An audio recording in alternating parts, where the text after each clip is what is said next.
take you to paradise. Now tell me, do you love it? Do you love it? Do you love it, babe? When I take you to paradise. Tell me what What's going on, everybody? Bottles always Thanks full for turning and back in. never go We out. here again, No, we episode gotta 6 show of out. What is Every the Aim time we go out, podcast. gotta wipe it And with we got a a good one today. blow. Today we're gonna jump right into it, man. We're gonna talk about adaptability, all right? And what does that mean? How do we change it? So just going through life, right? Thinking about my path and my journey and having conversations with many of my friends and their journeys, and kind of what was the biggest thing sometimes that come up. And it was being able to adapt, essentially. And I got into it. I always think, so I'm always going to question everything. If you know me, I'm definitely going to ask why a lot, or let's get into this deeper, right? I always want that conversation. As we got into it, we was talking about plans, and man, my boy, my cat, he wrote this dope plan, right? The dope plan, the vision was there. Every single piece was there. Like, this is a bulletproof plan because, I know me, when my plan is here, I'm a visionary, so I see it, whatever. I get a little plan, but then I'm just going to go. And then there's the planners. My plan's a little bit looser, but it's still a plan. Mine is that vision I see. And we got in talk. He asked me, how do I do it when things don't go as you planned or as you envision? And I had to pause back, and I'm like, what do you mean? Because I see it, man, I need to plan more. I like what you're doing. He's like, yeah, but I have everything planned out, and my biggest struggle is that when these things don't happen, I struggle adapting. And he's like, it seems like when things don't happen your way, you just go, all right, and adjust to the plan. Or you adapt to the new plan with the same plan in mind. And I was like, man, I didn't even know that in myself, right? I'm looking at him like, man, I got to plan more because I feel I get frustrated at times when things don't go my way. But maybe there is something to being able to adapt, because most of us, right? I know everybody in here got a plan, or is listening to this, that's tuned in, or knows somebody who knows somebody that has a plan. And just like anything, when you look at your life, I had to really think back in my life, like, how often do things that we plan actually happen? Like, when you sit there and say, man, I'm gonna do X, Y, and Z, I'm gonna do this, I'm gonna go here, get this.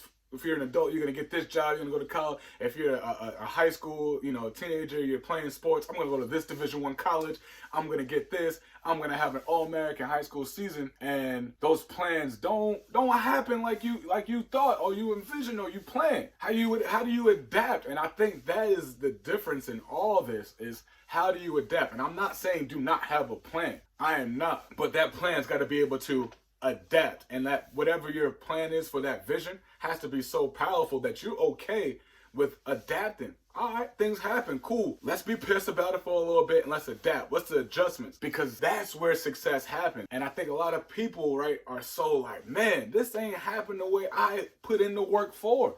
This didn't do it, so then they struggle adapting. So now they're mad here or they're mad there. And I'm just, I'm hearing these things like, if my coach would have played me at the spot I needed to, maybe I would have had this. All right, well, you knew from the first week or two that, hey, he or she might not play me in the spot I thought I was going to play. So how are you going to adapt? I have one of my favorite athletes, he trained for linebacker as a freshman. We trained all summer for it. All summer, putting in the work, changed his body, all that effort. Maximum.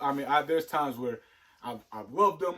I've been a little mean on him to push him, right? Push his button, see what he could try. And this is all for linebacker. Never played it really. And then all of a sudden, team doesn't have D lineman. What does he do? He jumps up to the plate, adapts to the plan, because at the end of the day, his plan was in his mind, I want to play. So this is what I got to do to play. Forget that. I'm still going to work out and get to that linebacker goal in my mind and my brain, but I'm going to do whatever I can do to play right now. And he did that, and I'm beyond proud of him. But that's a perfect example of I'm adapting to the plan, right? I could tell you, shoot, I had plans, right? I was going to go to the University of North Carolina. I was going to play football here. I was going to be X, Y, and Z there, right? I was going to have a Hall of Fame career in the NFL and be able to impact, right? The biggest thing I've always wanted to do is make sure that I'm impacting those along the way. Did I go to the University of North Carolina? No. So I had to adapt to the next plan. I ended up at the University of Maine. Did I start as a freshman? No. I actually got injured. Had to adapt to the new plan. I had to sit there and I got to buy in. I got to do X, Y, and Z, right? I had to adapt to that new plan. Still the plan was to go to the NFL. Did I get drafted how I wanted to, right? No. Did I play how I wanted to? No.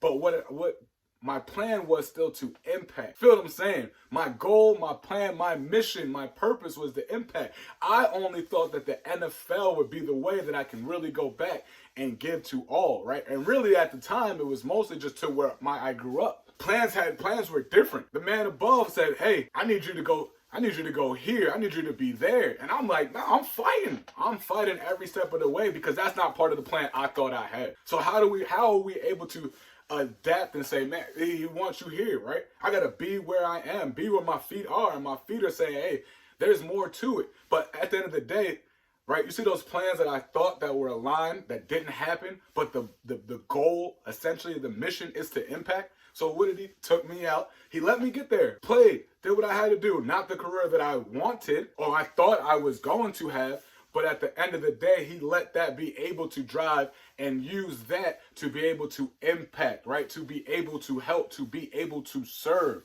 At times it was hard when you don't understand, but if the ultimate goal is the ultimate goal of whatever you have, then that when you have to adapt and that plan changes, you're ready to roll with the punches. You're ready to go out there and lead. You're ready to go out there and serve. And that is where we get so caught up. There's times where sometimes you just got to blow up your entire plan or whatever you thought because the path and what's going to happen are the things you can't control just happen. And I think that's where a lot of people end up giving up. Because, man, I didn't get this school, right? I didn't get this playing time. I didn't get what I thought I had in my plans. The work I put in didn't truly allow for me to get to where I need to go. But it ain't over unless you quit. Unless you sit there and say, man, I'm done, I'm failing, man, then that's on you. You've quit. You can have the same goal. You just might have to change your plans. And that's really what it comes down to. But so many people get tied up on what they wrote down, right? They are married, they're stuck on this mission. I mean, not even a mission. They're stuck on the plans that they wrote down. Those things are going to change. And that's where people got to get it twisted. Now, once again, have that plan, have that vision, have that mindset. But if it is so powerful that what you're doing, your purpose that you're trying to seek out, that when things change, you're okay with blowing up that plan. So now your new plan is the one that you have to adapt to, the environment. But that's the things we have to get used to is how do we adapt? We got to adapt to be great. Because I'm telling you right now, anybody listen, I've wrote down 1,000,001 plans and I'm still going to. But now I'm understanding with that mindset that, man, everything that I wrote down here that I feel is so perfect, like, man, this is bulletproof. There's no way this isn't going to work. And when it doesn't work, and I'm like, oh, that ain't it. I got to change right now on the fly. Oh, man. And that's where things get tricky. But then it's like, you got to love that. And you know, with me, I always talk about the journey, part of the journey. How do we adapt? How do we adapt when things don't go our way? How are we able to change? And then you got to be able to let go of some things that happen. I mean, at one point I wanted to be, I wanted to run this business and I wanted to be the top football coach in the world, right? Or in college, whatever division. And I got there. I was doing both, juggling both, and I hated part of the plan. I had to leave it. I couldn't be married to what I said I was going to do. Because the ultimate time was impact. I actually forgot that I was a coach in the college world because I had to let go of that plan. That plan was blown up. But so many times we're still hanging on to old things that we just gotta let go. Some old mindsets, right? So an old title that's gotta be let go. It's in the past. I literally sometimes I forget. I go to the games happy for them, excited. But like I'm not a college coach, and I'm happy with everything else I'm doing right now because at the end of the day, my mission is to impact. All right, I didn't have control. I thought that was the only way I could impact, and now a man above said, "No, you got to impact more in all." And I'm like, "Nah, what do you mean? Here's my mission. I want to go only this direction." No, well, here's the direction I'm bringing you to, so you better adapt. Because if you don't adapt, either you adapt or die. You adapt to whatever's going on, or you die. It's the same thing in this world today. If you're not up on the technology, then you're probably going to get left behind, right? So you have to adapt regardless how you feel. Yes, there's some old school things that I would love to keep, but you can't. And so we got to, and I'm going to say it again, we have to adapt or die. How strong is your why? How strong is your will that when things don't go that way, your plan ain't it? Your plan is not what you said it was going to be, what you wrote down, what you took hours and spent on. Are you going to adapt or are you going to die? And that's the message today. You're going to adapt or die. And I know it sounds harsh. I know it sounds cliche. And I don't mean physically die, right? That means the dreams that you've had, the aspirations you had, you've died. And for me, and the way I am, I feel like if your dreams and your goals and you die and you're not living out your purpose, that soul, whatever's important to you, you're not gonna be that person, because you're not. Now your fire is gone, you're internal. So now your life becomes mundane, run down, right? The same thing every day. So I'm telling you, I'm asking you right now, if you're watching this or you have a friend, a family member, right? And they're going through something and they're pissed off because this ain't working how it's supposed to, just remember, adapt or die, and remember your purpose. Let's be able to change the narrative. Here we go. What is your aim? Podcast episode 6. Stay tuned. We got some new stuff dropping. Gotta get it to the studio, and then we're also gonna bring in our first guest next week. So I'm excited to start interviewing some people and getting them on and telling their stories about what it's like to be successful. So remember, adapt or die. And we out of here.